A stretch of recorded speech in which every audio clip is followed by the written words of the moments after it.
আসসালামু আলাইকুম রহমতুল্লাহি ওবারাকাতু।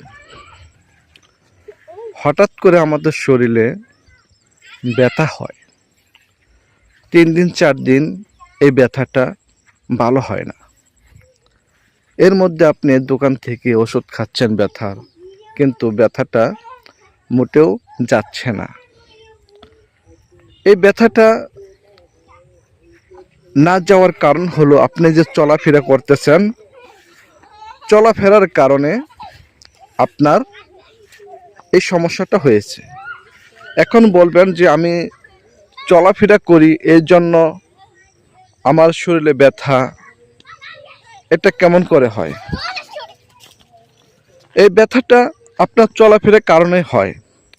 আপনি বাড়ির থেকে যখন বের হন, আপনি কাজের জন্য চকে যান, জমিতে যান কাজ করার জন্য, ওখানে আপনার জিনেরা থাকে। আপনি যে কাজ করতেছেন আপনি জানেন না যে এখানে জিন আছে।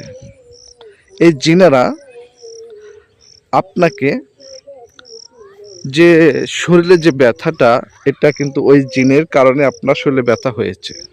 এখন বলবেন যে জিনেরা কেমন করে ব্যথা দেয়? দেখেন, এমন আল্লাহ তাআলা এমন তাদেরকে ক্ষমতা দিয়েছেন, ওই জিনটা যখন মনে করবে যে আমি এই লোকটার শরীরে আমি ব্যথা দিয়ে রাখবো, এটা তারা পারে। যদি বলে এই ব্যথাটা আমি এমনভাবে নিয়ে যাব সে হাঁটতে পারবে না, প্যারালাইসিস হয়ে যাবে, তারা সেটাও পারে।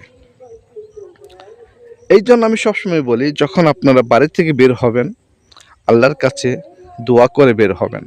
যদি আপনি দোয়া না পারেন তাহলে আপনি আল্লাহর কাছে বাংলাতে বলবেন, হে আল্লাহ, আমি বাড়ির থেকে বের হচ্ছি, আপনি সমস্ত খারাপি থেকে আমাকে হেফাজত করুন।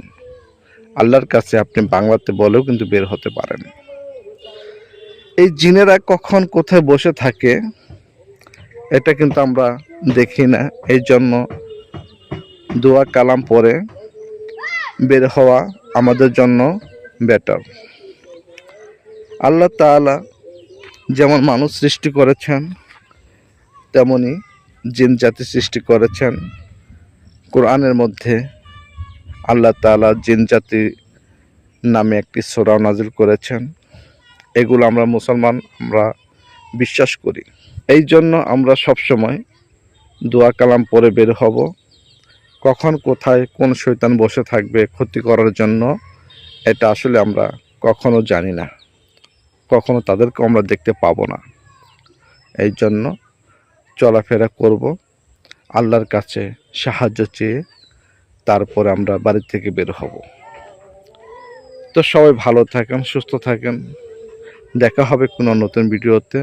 আসসালামু আলাইকুম রহমতুল্লাহি ওয়া বারাকাতুহু।